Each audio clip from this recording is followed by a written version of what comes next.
Sir उनको हम ये कह सकते हैं, हमें 16 दिन हो चुके हैं अपनी डिमांड को रखते हुए। पहले भी काफ़ी सालों से रखते आए हैं, पर हल्के में लेने की बात नहीं है सर। यहाँ पे बात है कि वो देख रही है कि ये कब तक बैठ सकते हैं, ये क्या कर सकते हैं।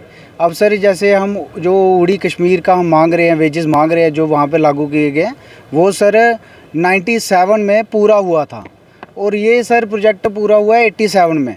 हम उनसे 10 साल पहले यहाँ पे प्रोजेक्ट की कमीशनिंग हो चुकी थी और चल पड़ा था, लेकिन उनका जो अधिकार था वो हमसे 10 साल पहले लेके वो अपने परिवार के साथ मज़े से रहने लगे।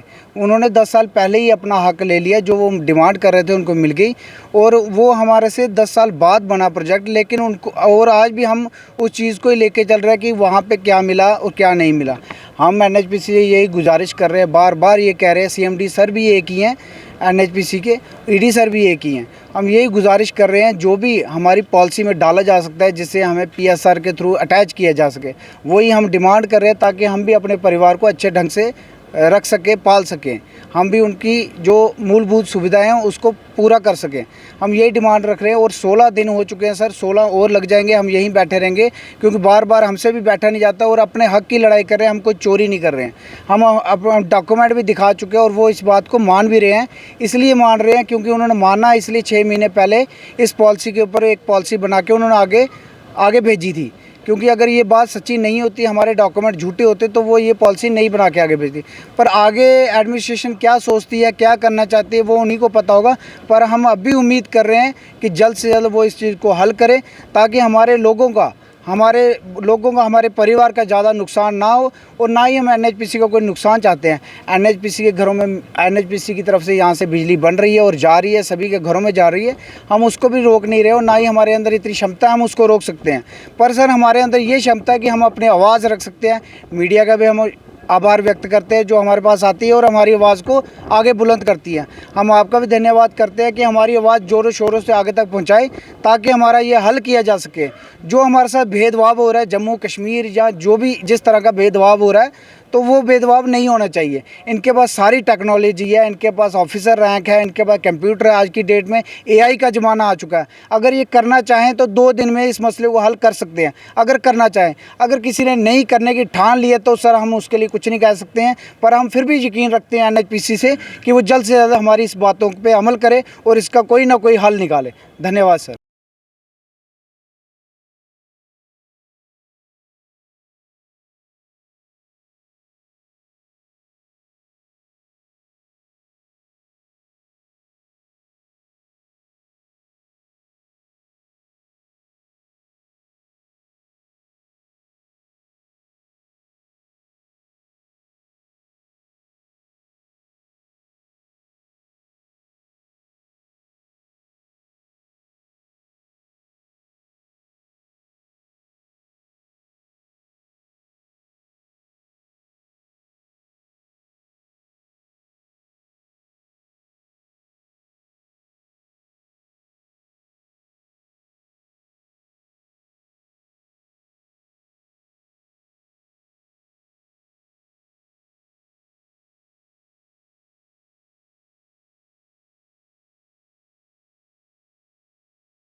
हाल तो सर हम पीसफुली स्ट्राइक चला रहे हैं पिछले 15 दिन से। आज 16वां दिन है, तो हम पीसफुली तरीके से यहाँ पे बैठे हुए हैं। किसी तरह का मतलब लॉ एंड ऑर्डर का हम वो नहीं क्रिएट करना चाहते और वो हम करना नहीं चाह रहे हैं किसी तरह से। तो हम बार बार अपनी मांगों को लेकर के मैनेजमेंट के सामने आ रहे हैं। ये हमारे पिछले 4-5 साल से यही मांग करते आ रहे हैं कि पीएसआर हमें भी दिया जाए, ये कश्मीर डिवीज़न और जम्मू डिवीज़न को लेकर के भेदभाव नहीं किया जाए। अगर ये हार्ड सॉफ्ट एरिया मतलब बोलते हैं, मतलब सभी पावर स्टेशन जो भी जहाँ कहीं भी बनते हैं वो सब हार्ड जोन में ही आते हैं। ऐसा नहीं है सॉफ्ट एरिया कुछ नहीं है यहाँ पे। तो मिलिटेंसी जो है, मिलिटेंसी की बात करती है मैनेजमेंट की, वहाँ पे ज़्यादा मिलिटेंसी है, ऐसा है वैसा है। तो मिलिटेंसी सर पूरे JNK में है, पूरे जम्मू कश्मीर में, हर एक डिस्ट्रिक्ट में, हर एक गाँव में मिलिटेंसी है। रियासी डिस्ट्रिक्ट में भी मिलिटेंसी है हमारे। तो बाकी हमारा जियोग्राफिकल वो उस तरह से भी सेम ही है। कोई ज़्यादा इतना है नहीं। तो हम ये अपनी मांग को लेकर के चल रहे हैं। आने वाले हमने 4 दिन बाद हमने ये आपस में कमेटी ने डिसाइड किया है कि 4 दिन बाद हम यहाँ से कूच करेंगे। अगर मैनेजमेंट हमारी बात को, हमारी डिमांड को नहीं सुनती है, हम सीधे CMD ऑफिस तक हम जम्मू ED ऑफिस तक जाएंगे और उसके बाद हम वहाँ पे LG साहब के भी वहाँ जाएंगे। फिर भी हमारी कोई बात नहीं सुनवाई होती है, नहीं सुना जाता है, तो उसके बाद हम डिसाइड करके फिर आगे दिल्ली CMD ऑफिस जो है फरीदाबाद, वहाँ के लिए भी कूच करेंगे। सर अभी देखते हैं कि आज या कल में हम ये अपना हंगर स्ट्राइक के लिए भी दे देंगे, इंटीमेट कर देंगे डिस्ट्रिक्ट एडमिनिस्ट्रेशन और अपने इस लाल मैनेजमेंट को। तो कुछ दिनों के लिए हम हंगर स्ट्राइक पे जाएंगे। तो आगे हमें हंगर स्ट्राइक भी अगर बढ़ानी पड़े तो हम बढ़ाएंगे उसको आगे। हमारे बीच में आकर के पहले तो उन्होंने ये बोला कि आप कश्मीर की बात नहीं कीजिए। हमने उनको ये बोला सर हम कश्मीर की बात क्यों ना करें, UT एक है यहाँ पे, चलो 2 डिवीज़न में मतलब बांटा गया है जम्मू कश्मीर को, जम्मू डिवीज़न और कश्मीर डिवीज़न में, लेकिन UT तो एक ही है। यहाँ तो आप अलग अलग UT कर दीजिए। यहाँ तो आप जम्मू UT केंद्र सरकार BJP की है, यहाँ तो जम्मू UT को अलग कर दिया जाए, कश्मीर को अलग कर दिया जाए। फिर अपने हिसाब से जम्मू वाले भी देख लेते हैं कि जम्मू को किस तरह का हक चाहिए। जम्मू डोगरों को हमेशा डोगरों के साथ ही भेदभाव किया जाता है सर, सरकार द्वारा या हमारे राज्यपाल द्वारा या किसी तरह से कोई भी सरकार हो राज्य की।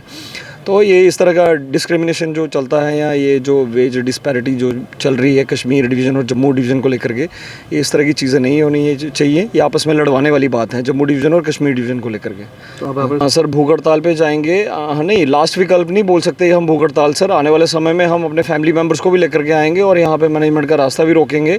यहाँ पे हम पूरा रास्ता बंद करेंगे। लोकल्स को जाने देंगे ऐसा कुछ नहीं है, लेकिन मैनेजमेंट को नहीं जाने देंगे। हम मैनेजमेंट के किसी ऑफिसर को नहीं जाने देंगे। पूरे फैमिली मेम्बर्स को लेकर के आएंगे यहाँ पे।